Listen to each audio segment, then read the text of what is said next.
Ng'ennaku z'omwezi 29 omwezi oguwedde twakulaga emboozi y'abasomesa mu masomero ga gavumenti mu tawuni kanso ey'e Kajjansi nga balajja n'olubutabana kabuyonjo ng'entono eziriwo bazigabana n'abaana ekibaweebula nga bayisinganya okugenda mu buyimba obukyamirwamu nga n'oluusi bwe baba munda abayizi bakonkona olwo ne gujja bagira atoyi abaana gye bagenda n'abasomesa gye bagenda katufuna okusoomoozawo nti oba ogenze omwana nga ali mu kali akaddako seba asooka n'awuliriza ekigenda mu maaso eno ekintu ekyo kituyisa bubi nnyo ddala.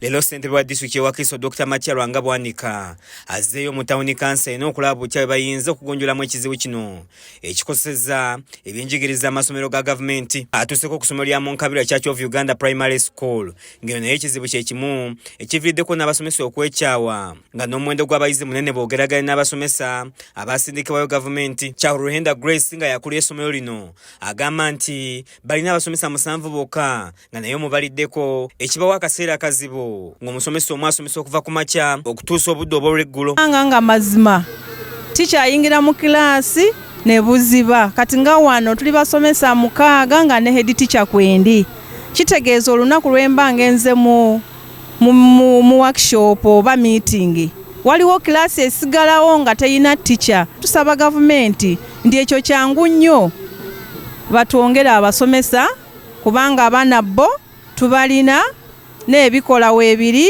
ne skills zonna tuzirina. Kyokka agamba nti gavumenti yandibadde n'enkanya ne bakkiriza babeeko akasente akatono ke bajja ku bazadde basobole okufuna kye basasula abasomesa. Ente ezisasulibwa aba private kati akasente ako ogenda n'okafuna in case government ekuwaddeyo ka fund, government fund era okekereza nnyo okuza chalk eza manila okulaba ndi n'omusomesa oli naye afunayo omuti gwa sabbuuni n'ekiro ya sukaali.